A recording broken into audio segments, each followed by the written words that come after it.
Hello, everyone. So today we're going to be taking and looking at Federalist paper number 51. This was the last of the 15 essays that James Madison drafted in the Federalist Papers.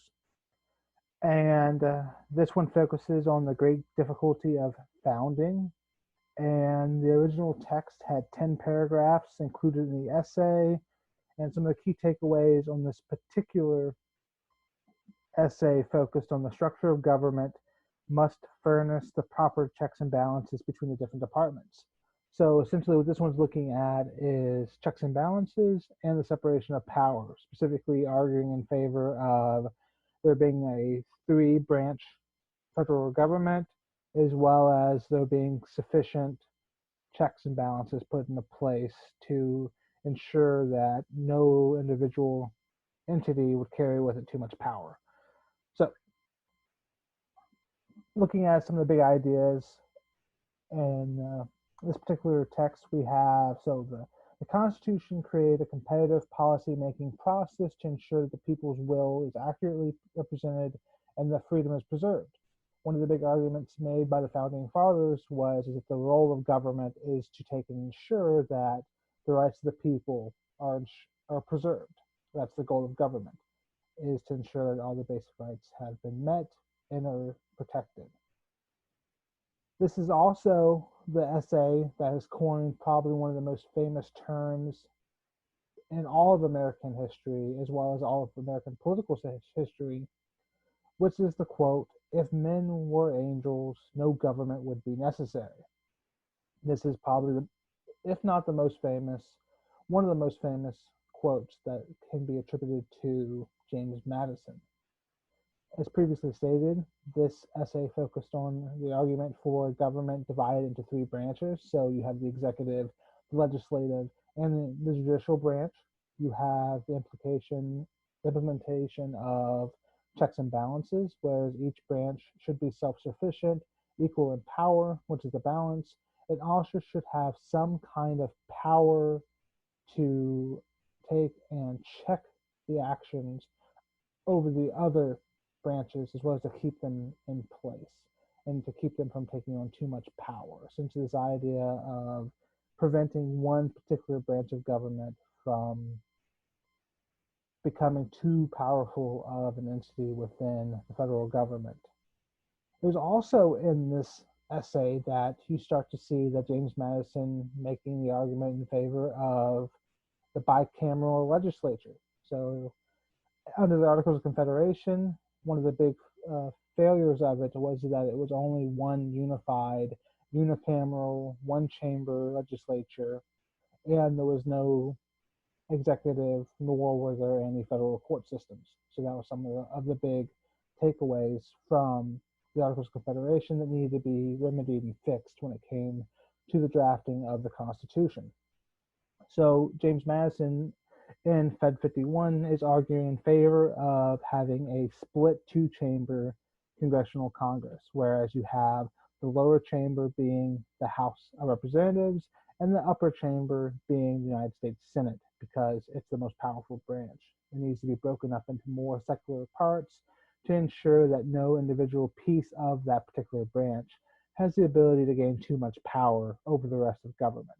So even James Madison knew there was some potential fears and some potential chances for corruption to occur, and he wanted to create a system that would prevent the corruption from happening before it even got started. So that's one of the big takeaways from Fed 51.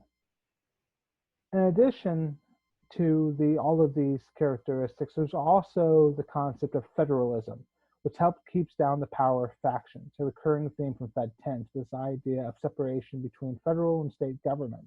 This is also could be seen as being a compromise, because remember we talked about in the last video that there was a lot of controversies in relations to the United States Constitution becoming too powerful and taking away the rights of the states. So this is an opportunity for Madison to extend, I guess you could say, a form of an olive branch to show the anti-federalists that the goal wasn't to prevent them from having power. Instead, there needed to be some unified system put into place to ensure that stability was going to be maintained across the entire board. So that was one of some of the main arguments. A few more excerpts that are not up here on this document that I wanted to touch base on is some excerpts from the essay. The first key excerpt I'm going to be focusing on states that the way to implement the theory of separation of powers in practice is to so contrive the interior structure of the government as that its several constituent parts may, by their mutual relations, be the means of keeping each other in their proper places. So in some cases, the separation of having multiple moving parts could actually be the binding agent that allows for stability to occur. That is actually the multiple moving parts that actually allows for this to actually be a stronger system, is one of the arguments that Madison's making. Accordingly, each department should have a will of its own, should be secular, should be independent, and consequently should be also constituted that the members of each should have little agency as possible in the appointment of the members of the others. The argument that Madison's making is that one branch should not have too much of an overarching influence on what happens in the other branches. His idea is that a lot of corruption, a lot of persuasion, a lot of dirty politics could come from one branch having too much of an influence on what occurs in the other branches. So this is something that he was critical of and wanted to make known. Also, another quote, it says, "It is equally evident that the members of each department should be as little dependent as possible on those of the others for the emoluments annexed to their offices. The great security against the gradual concentration of the several powers in the same department consists in giving to those who administer each department the necessary constitutional means and personal motives to resist encroachments of the others. Ambition must be made to counteract ambition. The interests of the man must be connected with the constitutional rights of the place." So there has to be some type of stability put in place, some type of foundation put in place. There also has to be something that ensures that they have something at stake, is another big takeaway. Isn't relying on ambition and interest a reflection on human nature? Is a question that Madison's proposing. But adds Madison, what is government itself but the greatest reflection on human nature? If men were angels, no government would be necessary. So since his argument being made here is that because of human nature, because we know that if you give an inch, someone will take a mile. Going back to the invisibility cloak that we talked about in the very, very first days of our classes, as well as one of the previous videos, whereas if you cover yourself up in the invisibility cloak, you become excluded, you become no longer bound by the rights and the rules and the rule of law of the society. You allow yourself to now become secular, and this exclusion can be extremely dangerous, not just for yourself, but also for the legitimacy of the country as a whole.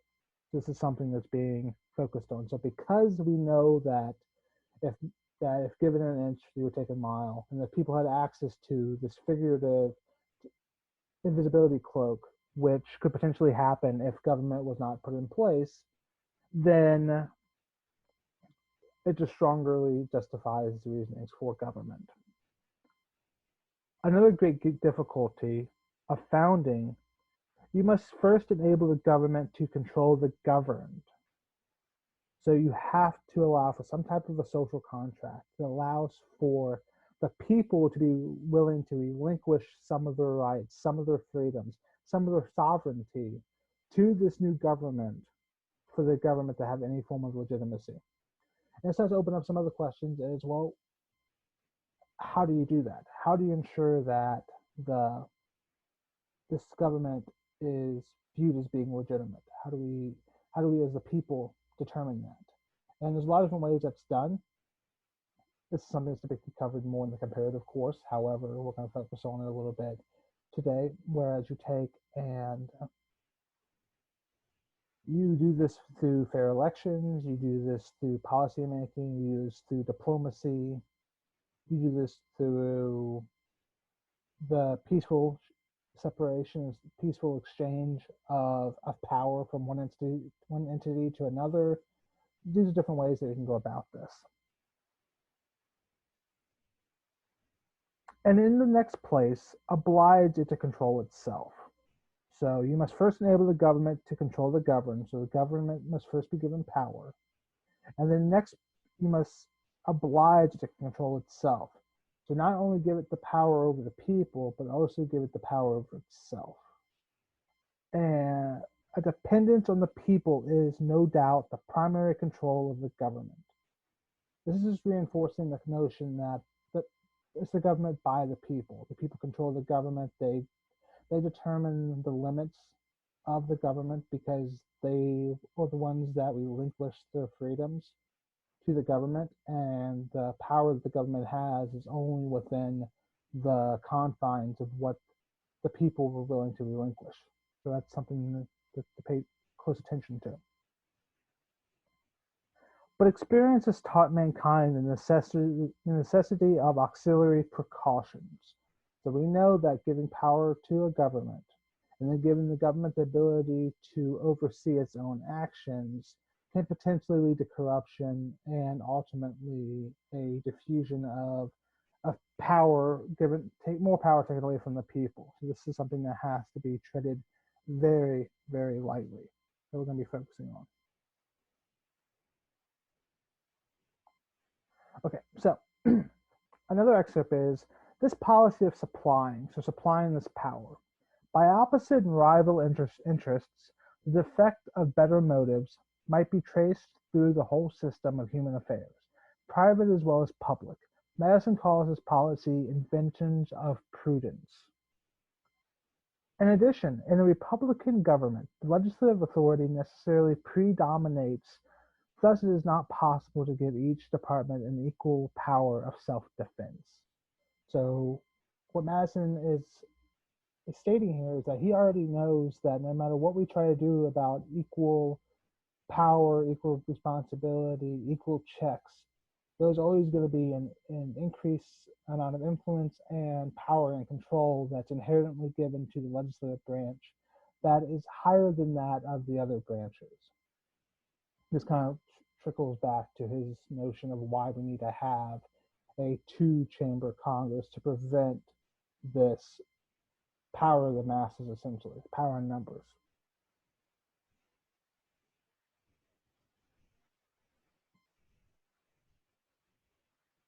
Accordingly, we need to add here and subtract there. We can divide the legislature into two branches and fortify the executive with the power of a conditional veto and some qualified connection with the Senate.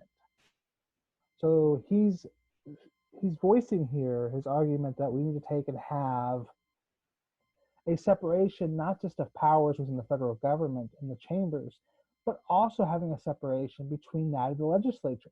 Placing too much influence and too much emphasis into one particular branch of legislative body can inherently lead to corruption, can lead to power being given to the majority, with the minority taking on a backseat role.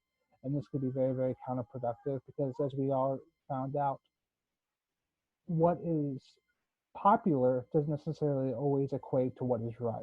And this is something that Madison's trying to prevent from occurring, whereas what is popular, what is the view of the majority, overstamping too much the views of the minority.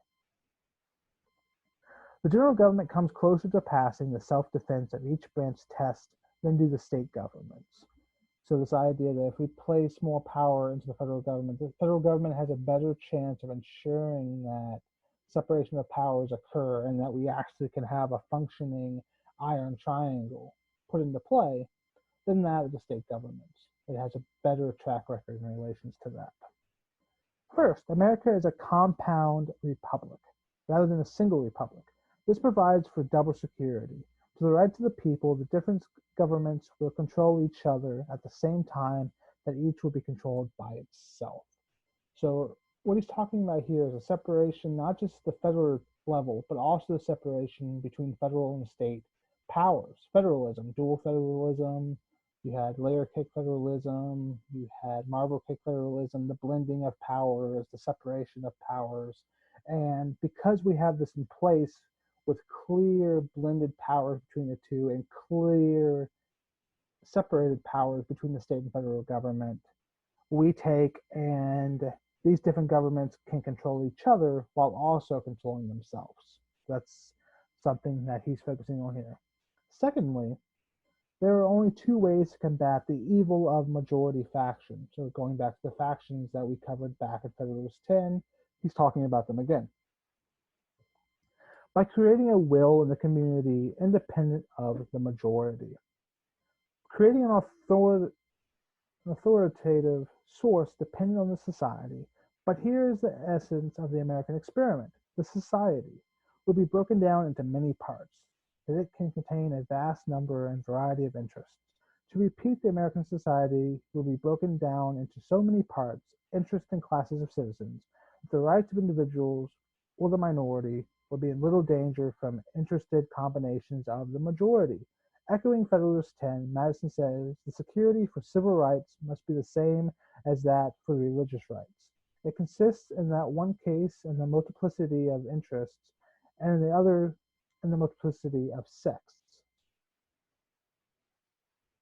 And both depend on the extended republic. Let us not forget, adds Madison, that justice is the end of government. It is the end of civil society. It ever has been and ever will be pursued until it be obtained, or until liberty be lost in the pursuit. Fortunately, in the extended republic, a coalition of a majority of the whole society could seldom take place on any other principles than those of justice and the general good. We have rejected the precarious security provided by the hereditary or self-appointed alternative of introducing into government a will independent of the society itself.